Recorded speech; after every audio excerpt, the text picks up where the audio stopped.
Hey guys, what's up? You're watching Get Technical, and in this video I'm going to be talking about the new MacBook Pro, the new Mac Mini, the new iMac's, the new iPad, which is the 4th generation, and the new iPad Mini. So all these products were announced this morning at Apple's Keynote event, and with so much to talk about, I'm only going to be going over them lightly. But if you guys want to go more in depth on any of these products, you can head to apple.com where you can check them all out, or if you'd please, you can even watch the Keynote.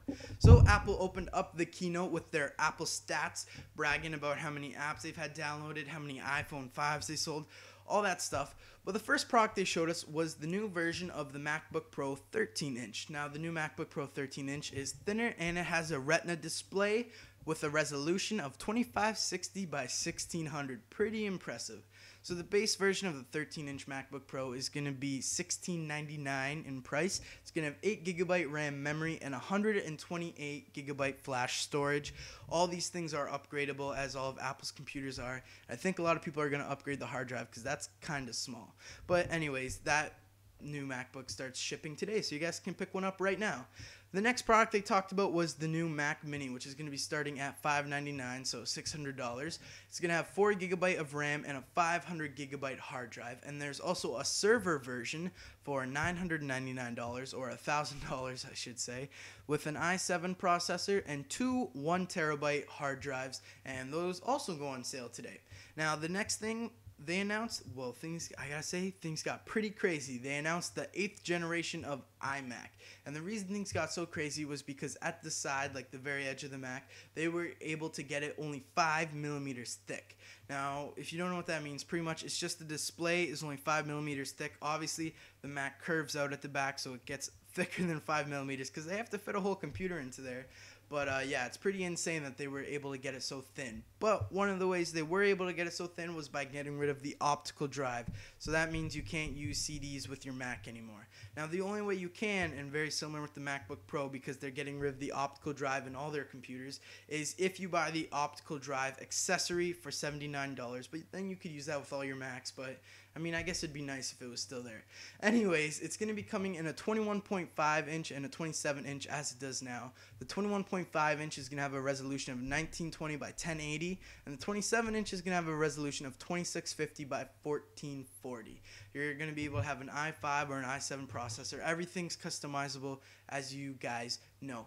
Both computers are going to have 4 USB 3.0 ports and 2 Thunderbolt ports, and they're going to be incorporating something brand new called Fusion Drive. Basically what this is, the new iMacs are going to have 2 drives on them instead of 1, because right now the iMacs only have 1. Well, I guess not anymore because they announced it.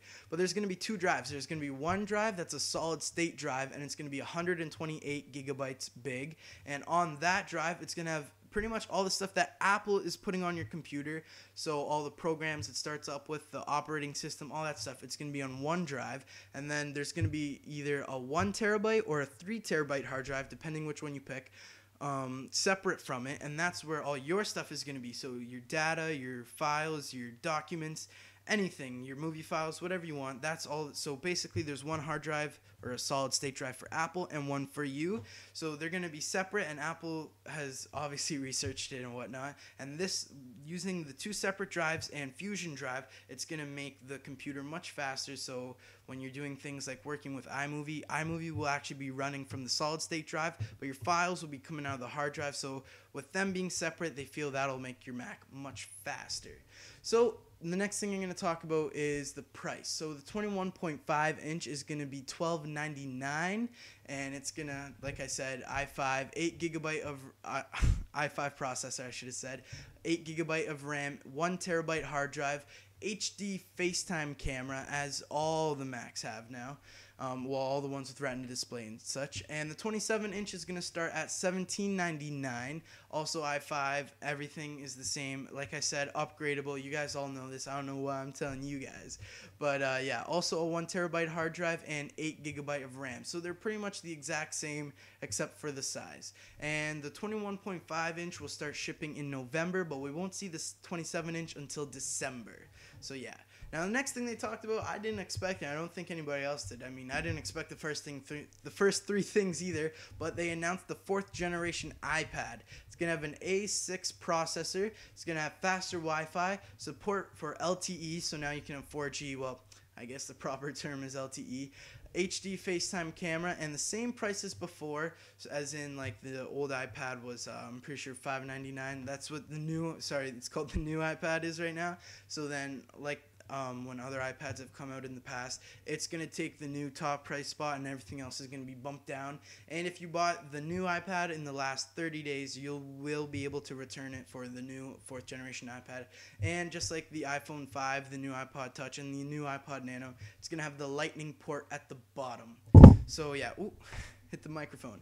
And next, the last thing they talked about, which is what everyone thought the only thing they were going to talk about is the iPad mini. It's going to have a 7.9-inch screen. It's going to have a resolution of 1024 by 768, which is the same as the first generation iPad. So they're actually kind of downscaling the resolution. It's not going to be Retina display or anything, but they did that so that all your apps that you've been playing on your iPad so far will still work with it. It's going to have a dual-core A5 processor, and again, HD FaceTime camera, so the camera facing you is going to be HD, and the rear camera is going to be 5 megapixels and can shoot full 1080p HD and gives you 10 hours of battery life. It's going to be coming in black and white, very similar design as it always has, but with the color design, it's more similar to the iPhone 5.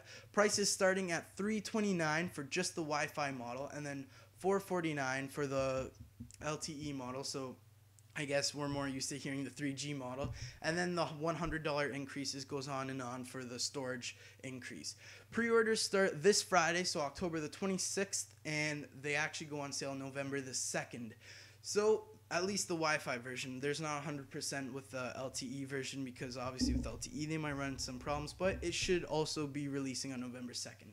I want to thank you guys for watching. I want you to comment below what you thought about the Keynote and the products they released. And thank you for watching, and I gotta go catch my breath. Alright guys, see ya.